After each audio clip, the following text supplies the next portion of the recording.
आज की इस वीडियो में हम बात करेंगे मार्केट कैपिटलाइजेशन यानी मार्केट कैप के बारे में। जनरली इसको 3 क्राइटेरिया के अंदर डिवाइड किया जाता है, लार्ज कैप, मिड कैप और स्मॉल कैप। बट उससे भी पहले अगर आप इस YouTube चैनल सतीश कुमार के नाम से आप सर्च करिएगा, इस YouTube चैनल पर अगर आप नए हैं तो चैनल को सब्सक्राइब कर लीजिएगा और बेल आइकन को प्रेस करना बिल्कुल मत भूलिएगा। हम बात करेंगे लार्ज कैप के बारे में, और लार्ज कैप के बारे में बात करना इसलिए जरूरी है ताकि आपको पता होना चाहिए कि लार्ज कैप, मिड कैप और स्मॉल कैप होता क्या है। इसके बेसिस पर हम हमारे पोर्टफोलियो को कैसे डाइवर्सिफाई कर सकते हैं, कहां पर पैसा लगाना कितना रिस्की और कहां पर पैसा लगाना कितना सेफ होगा, और कहां पर आपको कितने रिटर्न के चांसेस होंगे, वो सारी बातें इस वीडियो के एंड तक आप लोगों को समझ में आ जाएगी। तो इसलिए वीडियो को एंड तक जरूर देखिएगा। चलिए यहीं पर मैं आपको दिखाता हूं स्क्रीन और समझाता हूं कि क्या क्या क्राइटेरिया है। इसी के साथ पहले तो ये समझ लीजिए कि इसका फॉर्मूला क्या है। तो हमको मार्केट कैप निकालना कैसे होता है, मार्केट कैप जनरली जानने के लिए तो हमको क्या देखना पड़ेगा, number of shares into market price. इसको मल्टीप्लाई करेंगे तो आपको मार्केट कैप निकल के आ जाएगा कि कंपनी का मार्केट कैप है कितना। आप इसके थ्रू इजीली मार्केट कैप निकाल सकते हैं। चलिए अब इसके 3 क्राइटेरिया है, वो क्राइटेरिया मैं आप लोगों को बता देता हूं। अब इसके 3 क्राइटेरिया है, वो क्राइटेरिया मैं आप लोगों को बता देता हूं कि कौन कौन से क्राइटेरिया है, कौन सी कंपनी लार्ज कैप में आएगी, कौन सी कंपनी मिड कैप में और कौन सी कंपनी स्मॉल कैप में आएगी। चलिए अब समझते हैं हम कि मार्केट कैप होता क्या है। लार्ज कैप पहला ऑप्शन, सेकेंड हमारे पास मिड कैप और थर्ड हमारे पास ऑप्शन है स्मॉल कैप। ये 3 कैटेगरी में मार्केट कैप को डिवाइड किया गया है, 3 कैटेगरी में। सबसे पहले नंबर पर आता है कि देश की जो 100 कंपनी, जो टॉप 100 कंपनी है, उसको इसके अंदर लार्ज कैप में लिया गया। मतलब लार्ज कैप में कितनी कंपनी आएगी, ओनली 100 कंपनी लार्ज कैप में आती है। वहीं पर मिड कैप में कौन सी 101 से लेकर 250 कंपनी होगी, और उसके बाद स्मॉल कैप में कौन कौन सी 250 से ऊपर जितनी भी सारी कंपनी है वो स्मॉल कैप में। अब ऐसे तो बहुत सारी कंपनी है, हम इसको कैसे आइडेंटिफाई करें कि कौन सी 100 कंपनी होगी। तो सीधी सी सिंपल सी बात है, जिस कंपनी का मार्केट कैप 20,000 करोड़ से ऊपर है और जो टॉप 100 में आती है, वही कंपनी लार्ज कैप के अंदर आती है, लार्ज कैप क्राइटेरिया में।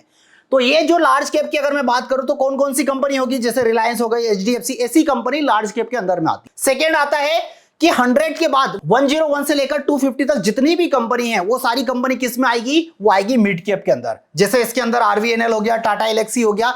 एक टाइम के बाद अगर इनका मार्केट कैप, यहां पर 100 में से किसी कंपनी का मार्केट कैप अगर कम होता है और इस कंपनी का मार्केट कैप अगर इंक्रीज हो जाता है, तो ये कंपनी लार्ज कैप में शिफ्ट हो जाएगी। उसके बाद आता है स्मॉल कैप। स्मॉल कैप में क्या होता है, 250 के बाद 251 से ऊपर जितनी भी सारी कंपनी जिनका मार्केट कैप 5,000 करोड़ से ऊपर है, वो सारी कंपनी स्मॉल कैप में आती है। तो जनरली लार्ज कैप का मार्केट कैप कितना होगा, 20,000 crore. Mid cap company market cap कितना होगा, 5,000 से लेकर 20,000 करोड़ के बीच में। और वहीं पर स्मॉल कैप वाली कंपनी कौन सी होगी, जिसका मार्केट कैप 5,000 करोड़ से नीचे है, वो सारी कंपनी कौन सी होगी, स्मॉल कैप कैटेगरी। अगर आप लार्ज कैप में लेते हैं तो यहां पर आपको क्या होगा, लो रिस्क है और स्टेबल ग्रोथ है। मतलब कि यहां पर आपको शेयर्स का प्राइस धीरे धीरे इंक्रीज होता है, बट आपका पैसा भी सेफ होता है। बट यहीं पर देखिए मिड कैप में बैलेंस रिस्क और एंड ग्रोथ। मतलब कि मिड कैप में क्या होगा, अगर आप मिड कैप में पैसा लगा रहे हैं तो कंपैरिजन टू लार्ज कैप आपका पैसा धीरे धीरे उसके कंपैरिजन में ज्यादा ग्रोथ होगा, बट उसके कंपैरिजन में रिस्क भी है।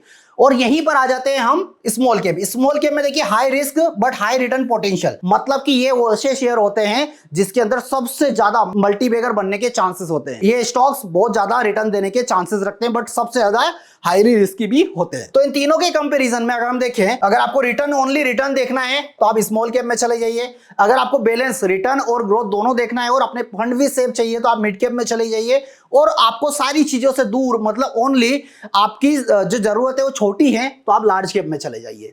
लार्ज कैप जनरली स्टेबल होते हैं। मिड कैप कैसे होते हैं, opportunity for growth but also risk. मतलब यहां पर आपको रिस्क मिलेगी। और स्मॉल कैप आपको कैसा दिखाई देगा, मोर वॉलेटाइल। मतलब कि बहुत वॉलेटिलिटी होगी। 100 रुपए का शेयर 500 कब चला जाए, 500 का शेयर 100 रुपए कब चला जाए, वो सारी चीजें आपको मैक्सिमम स्मॉल कैप में देखने को मिलती है। स्मॉल कैप में कौन कौन से शेयर है, जैसे एंजल वन है, MCX, ऐसे बहुत सारे शेयर जो कि स्मॉल कैप में आपको देखने को मिलते होंगे। अगर आपको पोर्टफोलियो डिजाइन करना है तो आपको क्या करना है, कुछ पैसा आपको लार्ज कैप में लगाना चाहिए, कुछ स्मॉल और कुछ मिड कैप में आपको पैसा लगाना चाहिए। इससे क्या होगा कि आपका जो इन्वेस्टमेंट, आपका जो पोर्टफोलियो वो डाइवर्सिफाई होगा। मार्केट में चाहे कितनी भी वॉलेटिलिटी हो, आपका फंड कभी भी रिस्क में नहीं जाएगा। इस बात का हमेशा ध्यान रखेगा।